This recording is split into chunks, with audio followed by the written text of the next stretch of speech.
बज़ाहिर जिस तरह के बयानात आए आपके साथी राना सनाउल्लाह साहब की तरफ से कि अगर अदालतें रिहा कर देती हैं बानी पीटीआई को तो हुकूमत को कोई एतराज़ नहीं, अगर बानी पीटीआई माफ़ी मांग लेते हैं तो उनकी रिहाई मुमकिन हो सकती है। तो बज़ाहिर ये लग रहा है कि हुकूमत और मिलिट्री इस्टेब्लिशमेंट तो चाहती है कि मामला सुलझ जाएँ, बानी पीटीआई से कोई सालिसी का रास्ता निकल आए, लेकिन सलमान अकरम राजा साहब के बयान से ये बात वाज़ेह हो गई कि बानी पीटीआई तो माफ़ी नहीं मांगेंगे। तो आपकी हुकूमत की तमाम कोशिशें तो कामयाब नहीं हो रही, आपकी हुकूमत उनसे माफ़ी मंगवाने में तो कामयाब नहीं हो सकी। तो क्या करेंगे फिर तहरीक इंसाफ के हवाले से, क्या हिकमत अमली होगी हुकूमत की? बिस्मिल्लाहिर्रहमानिर्रहीम। देखिए, जो माफ़ी है वो काफ़ी नहीं है और माफ़ी इतराफ़ जुर्म हो सकता है, और इसलिए कि बहुत सारे शवाहिद ऐसे हैं कि उसके बाद इतराफ़ जुर्म के अलावा इनके पास कोई और ऑप्शन नहीं। बहरहाल अगर कुछ लोग अभी भी वो समझते हैं या बानी पीटीआई समझते हैं कि वो इतनी शवाहिद और इतनी गवाहियों के बावजूद भी माफ़ी नहीं मांगेंगे, तो लोग को पता है कि सच क्या है। बाकी रही बात, बड़ी क्लैरिटी है हुकूमत में, और आप इस्टेब्लिशमेंट की बात करते हैं। देखिए, इस्टेब्लिशमेंट पे ये हमलावर हुए हैं, एस्टेब्लिशमेंट इन पे हमलावर नहीं हुई। इन्होंने पाकिस्तान में दर्जनों जगहों पे जाके दफाई तनसीबात पे हमला किया अपने सियासी मकासद के लिए, और उसके पीछे पूरी एक साजिश थी जिसमें फ़ौज ने अपने अंदर भी एहतसाब का अमल किया, और यकीनन उनके साथ जो लोग शामिल हैं इस साजिश में, उसमें बानी पीटीआई सर फहरिस्त है, उनकी पूरी पार्टी है, उनके लोगों को भी इस वक्त केसेस का सामना है। इनकी मंतकी अंजाम इनके सज़ाओं पर होगा, और सज़ाएं जो है इन्हें काटनी पड़ेंगी। बिल्कुल क्लैरिटी है हुकूमत की इस मामले पे। माफ़ी काफ़ी नहीं होगी, इसमें सज़ाएं भी होंगी। तो आपकी हुकूमत चाहती है कि कोई मुज़ाकरात हों तहरीक इंसाफ से, बानी पीटीआई भी जेल से बाहर आएँ और कौमी सियासी धारे का हिस्सा बने? देखिए, हुकूमत चाहती है कि उनकी जो पार्टी के लोग पार्लियामेंट के अंदर हैं या जो लोग उनके सियासत कर रहे हैं, KPK में हुकूमत में हैं, वो अपना रोल प्ले करें। वो पाकिस्तान के जो मामला, ख़ुसूसन दहशतगर्दी का मामला है, उसमें अपना रोल प्ले करें, जिसमें PTI सबसे पीछे है, और वो अपने सियासी मकासद को आगे रखती है। इसी वजह से वो नेशनल सिक्योरिटी की मीटिंग में भी शामिल नहीं हुए। अगर आप नेशनल एक्शन प्लान देखें तो ये सूबा सबसे पीछे है, बाकी सूबे इनसे आगे हैं, इवन बलूचिस्तान भी इनसे ज़्यादा कोशिश और काविश कर रहा है। तो बात यह है कि हम बातचीत जो है वो कौमी मुफादात में हो सकती है। किसी ज़ाती मफाद के लिए या किसी को माफ़ी देने या दिलवाने के लिए, कौमी धारे में शामिल करवाने के लिए कोई ऐसा NRO के लिए बातचीत ना कार्ड्स पे है, ना NRO के लिए बातचीत होगी। तलाल साहब, कई चैलेंजेस का सामना तो है ही हुकूमत को। ख़ुद आपके वज़ीर-ए-आज़म कहते हैं कि दहशतगर्दी का मसला हल नहीं होगा तो तरक्की के रास्ते पर आगे जाना मुमकिन नहीं हो सकेगा। उसमें बलूचिस्तान में भी अमन नहीं कायम हो पा रहा, खैबर पख्तूनख्वा में भी मसाइल हैं, दहशतगर्दी के वाक़यात हो रहे हैं, और फिर अफ़गानिस्तान से उसको जोड़ा जाता है। ऐसे में जब कभी सहाफ़ी तनकीद करते हैं कि मियाँ नवाज शरीफ कोई किरदार अदा करते नज़र नहीं आ रहे, तो मुस्लिम लीग उन काफ़ी बुरा बनाती है। अब मौलाना फजलुर रहमान जो कि एक मुतारिक सियासतदान है, अमली सियासत में हिस्सा ले रहे हैं, उन्होंने भी कुछ गिला शिकवा किया है, वो आपको दिखाते हैं, फिर आपके सामने सवाल रखते हैं। उनके साथ हमारा सियासी इख्तलाफ भी है, वो हुकूमत कर रहे हैं और मुस्लिम लीग की हुकूमत है, हम उनके मैंडेट को तस्लीम नहीं कर रहे। सियासत में हज़रत कुछ शख्सियात ऐसी होती हैं कि इख्तलाफ राय के बावजूद उनको सीनियर तस्लीम किया जाता है, और तवक्को रखी जा सकती है कि बड़े होने के नाते वो कोई एक ऐसा किरदार अदा करे कि जो मसाइल के हल की तरफ एक उम्मीद की बात हो सकती है। वो बिल्कुल ही सीन से गायब हो गए हैं, और कोई उनका बज़ाहिर बड़ा किरदार उनका सामने नज़र नहीं आ रहा है। तलाल साहब, कौमी सलामती के मामले पर इजलास होता है, उसमें मियाँ नवाज शरीफ साहब शामिल नहीं होते। साबिक़ वज़ीर आला बलूचिस्तान डॉक्टर अब्दुल मालिक बलोच ने एक इंटरव्यू में कहा कि नवाज शरीफ साहब के दौर इक़्तिदार में जब सियासी तौर पर इंगेज करने की कोशिश की गई थी बलूचिस्तान में, तो हालात बेहतर हुए। अब भी उन्हीं मसाइल का सामना है, बलूचिस्तान में अमन कायम नहीं हो रहा, अफ़गानिस्तान से मसाइल जन्म ले रहे हैं, दहशतगर्दी के वाक़यात हो रहे हैं। तो कहाँ है नवाज शरीफ साहब? वो कोई किरदार अदा नहीं करना चाहते, रिटायर हो गए सियासत से?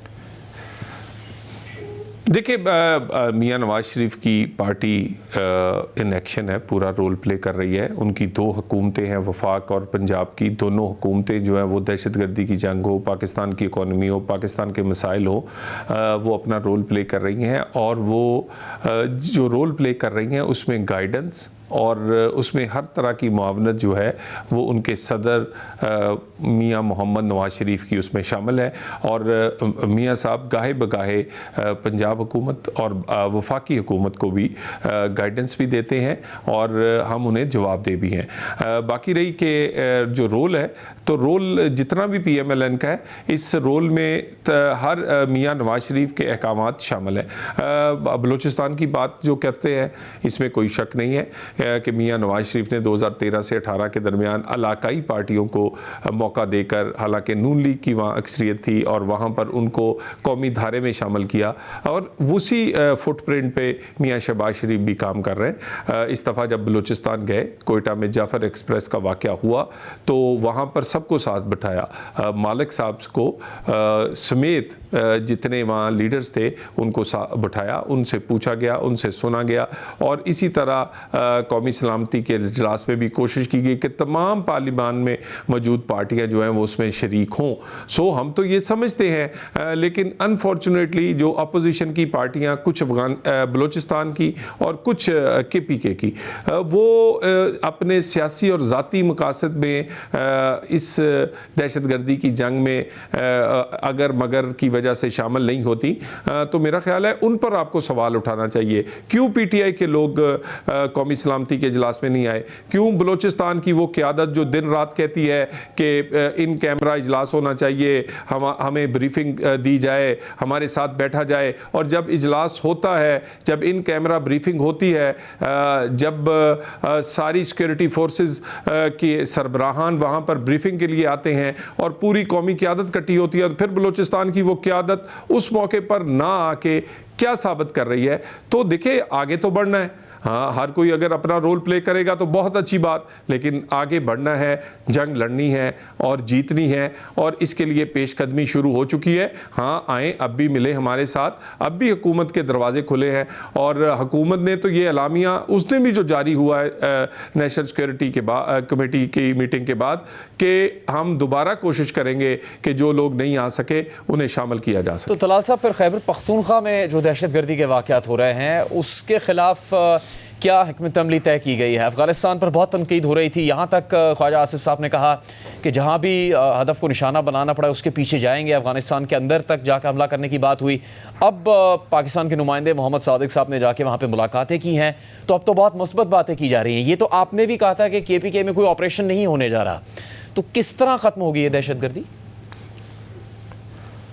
देखिए, ऑपरेशन नहीं होने जा रहा। आज की मैं सिर्फ आपको बात बता दूं, आज जो इंटीरियर मिनिस्टर मोहसिन नकवी साहब की क़यादत में नेक्टा की एक इजलास हुआ जिसका उसके गवर्नर बॉडी का, और इसी तरह एक आज जो नेशनल एक्शन प्लान और इसी तरह काउंटर टेररिज्म की जो पूरे चारों सूबों की में कैंपेन है, उस पर भी मोहसिन नकवी साहब ने एक डिटेल इजलास किया। तो हुकूमत की, वज़ीर आज़म की, वज़ीर आज़म ऑफिस की नेशनल एक्शन प्लान पर अमलदारी हो। पाकिस्तान में काउंटर टेररिज्म की जितनी भी एक नेशनल एक्शन प्लान के तहत चीज़ें चल रही हैं, इसी तरह जो अज़्म इस्तेकाम है वो चल रही है। रोज़ाना की बुनियाद पर सैकड़ों ऑपरेशन जो हैं वो इंटेलिजेंस बेस होते हैं। इसके साथ साथ जो काउंटर टेररिज्म की बाकी कैपेसिटी बिल्डिंग, उनकी फंडिंग, उनकी बाकी मामलात, तो इसी तरह फॉरेन अफेयर्स के मामले पे हुकूमत जो है वो हमसाया ममालिक से बात करने का फ़ैसला हुआ था, वो बातचीत कर रही है। हम तो चाहेंगे कि ये हमारे हमसाये भी हैं और इस्लामी ममालिक भी हैं, इन्हें भी उतना ही दर्द होना चाहिए कि आप एक ऐसे दहशतगर्द जिनको ना रमज़ान का ख्याल ख्याल है, ना मस्जिद का ख्याल है, ना नमाजी का ख्याल है, ना रोज़ादार का ख्याल है। जिसने ना मस्जिद छोड़ी है ना रोज़ादार छोड़ा है, और वो लोग एक जहाद के नाम पर एक इस्लामी मुल्क जो कि इस्लामी जमहूरिया पाकिस्तान है उसके अगेंस्ट वो लड़ना की एक कोशिश कर रहे हैं। तो मेरा ख्याल है ये लोग कुछ लोग मज़हब की बुनियाद पर और इसी तरह BLA इलाकाई नफ़रत की बुनियाद पर ये दहशतगर्दी कर रही है। तो ये हम अपने हमसाया ममालिक से बातचीत कर रहे हैं और उम्मीद है कि अच्छा रिस्पॉन्स आएगा। लेकिन हमने ये फ़ैसला किया है कि हम इसकी जड़ों तक पहुँचेंगे और हम इसको ख़त्म करके ही दम लेंगे। वज़ीर आज़म पाकिस्तान ने कहा है कि मेरी तनख्वाह का भी एक पैसा ना बचे, मगर दहशतगर्द नहीं बचना चाहिए। उसके लिए जितनी फंडिंग है वो आर्मी चीफ और सिक्योरिटी फोर्सेस को कहा। आपने मोहसिन नकवी साहब का भी जिक्र किया, आपकी भी उनसे मुलाकात हुई है? जी, मेरी उनसे बिल्कुल 2 दिन पहले लाहौर में मुलाकात हुई। आज उन्होंने बड़ी लंबी मीटिंग्स जो हैं वो पूरे पाकिस्तान में चारों सूबों में नेक्टा के हवाले से, नेशनल प्लान के हवाले से, काउंटर टेररिज्म कैंपेन के हवाले से एक बड़ी लंबी मीटिंग है। इंटीरियर मिनिस्ट्री और ऑनलाइन उन्होंने बहुत सारी की हैं। तो तलाल साहब, लेकिन एक्शन है। अब आपने खुद तस्दीक की है कि वो मीटिंग तो उन्होंने की है, लेकिन वो ना कोयटा गए हैं, ना वो कौमी सलामती की कमेटी से मुतालिक इजलास में उन्होंने शिरकत की। पिछले 2 हफ्ते से मंजर आम पर भी नहीं है। कई लोगों से रब्ता करने पे उनका रब्ता नहीं हो पा रहा। तो कई तरह की खबरें आ रही थी कि कुछ नाराज़गी है, कुछ ऐसे मामलात हैं वजारत से मुतालिक जिस पर उनकी कोई नाराज़गी है। एक बात की तो तस्दीक हुई कि आपसे शायद उनकी कोई नाराज़गी नहीं है, आप खुद ही तस्दीक कर दें इस बात की। देखिए, बिल्कुल भी ऐसी कोई नाराज़गी है ही नहीं है। ये बिल्कुल बेपर की उड़ाई जा रही हैं। उनकी कुछ तबीयत नासाज थी जिसकी वजह से वो शिरकत नहीं कर सके थे कुछ मीटिंग्स में। अल्हम्दुलिल्लाह अब बेहतर हैं। और वजारत दाखिला आप पिछले साल की, मैंने तो कहा है, मैंने फ्लोर ऑफ द हाउस यानी कौमी असम्बली में भी कहा है और मैं मीडिया को भी कहता हूँ कि 1 साल की जो कारकर्दगी है वो आप उस पर बातचीत होनी चाहिए। वो नेशनल एक्शन प्लान हो, वो पाकिस्तान में एंटी नारकोटिक्स की कैंपेन हो, वो एंटी स्मगलिंग की कैंपेन हो, वो आपकी ह्यूमन स्मगलिंग के अगेंस्ट एक्शंस हों, उसके बाद ICT इस्लामाबाद में डेवलपमेंट के प्रोजेक्ट्स हों और SCO कॉन्फ्रेंस की पुरअमन इनकाद हो या फिर इंटरनेशनल क्रिकेट टूर्नामेंट का इनकाद हो। तो interior ministry full in action है और अल्हम्दुलिल्लाह बेहतरीन चल रही है। बाकी रही बात ये, क्योंकि मोहसिन नकवी साहब पर बात करना आजकल ज़रा आपको पता है पर्दा खबरों में रहता है, तो इसलिए कई दफ़ा इन पर बात होती है। वो चले, आपने कहा है वो मुतारिक है, तो वज़ारत दाखिला के उम्मीद करते हैं मंजर आम पर आएंगे, बलूचिस्तान का दौरा भी करेंगे और जो भी इकदाम वो कर रहे हैं वज़ारत दाखिला में उसके हवाले से वो आगाह भी करेंगे। तलाल चौधरी साहब, फरहान मलिक साहब की गिरफ्तारी का मामला ज़ेर बहस है। उनसे मुतालिक जो FIA की तरफ से FIR है उसमें सिर्फ तनकीद करने के हवाले से जिक्र है। ये नहीं बताया गया कि उन्होंने क्या गुनाह सरजद किया है, क्या जुर्म किया है, किस कानून की खिलाफ वर्जी करके उन्होंने इस मुल्क को नुकसान पहुंचाया है, फिर भी वो गिरफ्तार है। तो जिस बात का खदशा था पाकिस्तान की तमाम सहाफ़ती तंजीमों को कि पैका कानून को इस्तेमाल किया जाएगा आज़ादी इजहार राय के ख़िलाफ़, उस पर अब अमल दरामद शुरू कर दिया आपकी हुकूमत ने? देखिए, एक तो बड़ी अफसोस की बात है कि पीका को बने हुए मेरा ख्याल कोई 2 महीने से ज़्यादा हो गए और आप टीवी पे बैठ के क्या बात नहीं करते। आपका टीवी है, आपके बड़े ज़बरदस्त किस्म के एंकर्स हैं, इसी तरह बाकी बहुत सारे चैनल्स हैं। लेकिन देखिए, बात यह है कि आप अगर जो रेगुलेट करना है सोशल मीडिया को, वो पूरी दुनिया में कर रहे हैं और ये वक्त की ज़रूरत है और उसको रेगुलेट होना है। वो आप उसको मादर पिदर आज़ाद नहीं छोड़ सकते। उनको FIA, जो आप फरहान साहब की बात कर रहे हैं, FIA ने उन्हें पहले बुलाया उन्हें पूरा मौका दिया और वो वहाँ पेश भी होते रहे, लेकिन वो जिस जो सवाल किए गए उन पर वो मुतमिन नहीं कर सके, जिसकी बुनियाद पर बाद में वो गिरफ़्तार हुए। और अभी भी कोई किसी को हब्से बेवजह में या इस तरह तो नहीं रखा गया, कानून के मुताबिक उनसे पूरा सलूक किया जा रहा है। और ये आप ये ना समझे कि ये पीका जो है सहाफ़ियों के ख़िलाफ़ है, नहीं तो सहाफ़त तो हर रोज़ यहाँ पर दर्जनों टीवी हैं, दर्जनों सैकड़ों सहाफ़ी हैं, तनकीद भी करते हैं, बहुत सारे तबसरे भी करते हैं। तो मेरा ख़्याल है इनको इस तरह जोड़ना मुनासिब नहीं है। उनकी जो मामला था उसके स्पेसिफ़िकली मौका दिया गया कि वो सफाई दे सकें, लेकिन वो नहीं दे सके, जिसके बाद उन्हें कानून के मुताबिक उनको कानून का सामना आप वज़ीर मुमलिकत भी हैं, वज़ारत दाखिला के मातहत आते हैं। FIA खुद स्कैंडल्स की ज़द में है। इस्लामाबाद हाई कोर्ट में ये मामला ज़ेर बहस रहा कि किस तरह FIA के अफसरान कुछ वकला के साथ मिलकर साजिश करके लोगों को झूठे मुकदमात में फंसाने की कोशिश करते हैं। ऐसे हालात में ये मुनासिब होगा कि FIA के ज़रिए से ये कार्रवाइयाँ की जाएँ और FIA को इस्तेमाल किया जाए? किसी सहाफ़ी ने अगर तनकीद की है तो उसके ख़िलाफ़ कार्रवाई करने के लिए आप सहाफ़ियों का तो जिक्र कर रहे हैं, सहाफ़ियों से दुगनी तादाद में इस मुल्क में सियासतदान हैं जो तनकीद करते रहे हैं और करते हैं। आप तनकीद करते रहे, आप नाअहल हुए, गलत तो नहीं था आपका तनकीद करना?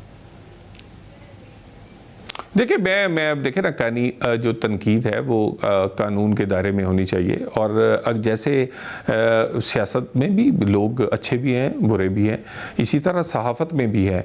और मैं तो कभी नहीं हम कहते कि FIA सारी कोई फरिश्तों की बनी हुई है। हाँ, इसमें लोग इस तरह के होते हैं जो अपने मोटिव्स रखते हैं और उनके ख़िलाफ़ एक्शन भी होता है। यानी अभी मैं वज़ीर आज़म ने सख्त एक्शन लिया था ये ह्यूमन स्मगलिंग पे, सैकड़ों FIA के लोगों को नौकरी से निकाला गया है। इसी तरह बहुत सारी उनकी और मामलात पे भी उनकी एहतसाब होता है और हम वो एहतसाब करते हैं। लेकिन अगर आप कहें कि सारी FIA ही बुरी है, FIA बहुत सारे काम करती है, FIA बहुत सारी कानून की अमलदारी को यकीनी बनाती है, FIA में बेहतरीन ऑफिसर्स हैं जो कि दुनिया में माने जाते हैं, तो मेरा ख्याल है कि ये कहना मुनासिब नहीं होगा। और जितनी कार्रवाई आप कह रहे हैं फरहान साहब की, वो उसको मीडिया को पूरा ऑन बोर्ड रखा जाएगा। और हमें बिल्कुल भी ज़रूरत नहीं है कि कोई ऐसा शाइबा भी हो कि इजहार राय की आज़ादी के लिए पीका इस्तेमाल हो रहा है। पीका रेगुलेट करने के लिए है सोशल मीडिया को, और सोशल मीडिया जब तक रेगुलेट नहीं होगा तो आप देखिए ना, कोई किसी की सर की कीमत लगा देता है, कोई किसी की इज्जत उछाल देता है, कहीं पर अदारों के खिलाफ बेपरकी उड़ा देता है, जिसकी अब आप एक ज़िम्मेदार पोजीशन पे बैठे हैं, आप हर बात सोच समझ के करते होंगे, लेकिन कई दफ़ा सोशल मीडिया पर जो बात करते हैं लोग, वो ना सोचते हैं ना समझते हैं और अपनी रेटिंग और रैंकिंग के लिए बहुत कुछ कर जाते हैं। तो इसको रेगुलेट होने दें। बिल्कुल भी इसका मैं दोबारा कह दूं, सहाफ़त का, सहाफ़ी का पीका से और पीका के ये इस कवानीन के बाद इसके मुकदमात से कोई ताल्लुक नहीं। आपका कहना है कि कार्रवाइयाँ उन लोगों के खिलाफ भी होंगी जो सहाफ़ियों को भी कत्ल की धमकियाँ देते हैं, उनके खिलाफ गैर कानूनी इक़दामात करते हैं? क्यों नहीं, बिल्कुल क्यों नहीं। देखिए पीका हर एक पे होनी चाहिए, सियासतदानों पे भी होती है, ये बहुत सारे और लोगों पे भी होती है। तो जो भी इसकी जद में आएगा, जो कि कानून की खिलाफ वर्जी करेगा, बिल्कुल कार्रवाई होगी। लेकिन आप इस बात पे मुतमिन रहे कि बिल्कुल कोई ज़्यादती नहीं होगी। आपकी वज़ारत का बराह रास्त किरदार है कौमी सलामती के हवाले से इक़दामात का, तो chairman Peoples Party Bilawal Bhutto Zardari का एक बयान सामने आया है कौमी सलामती कमेटी के इजलास से मुताल्लिक़ ही, वो दिखाते हैं आपको।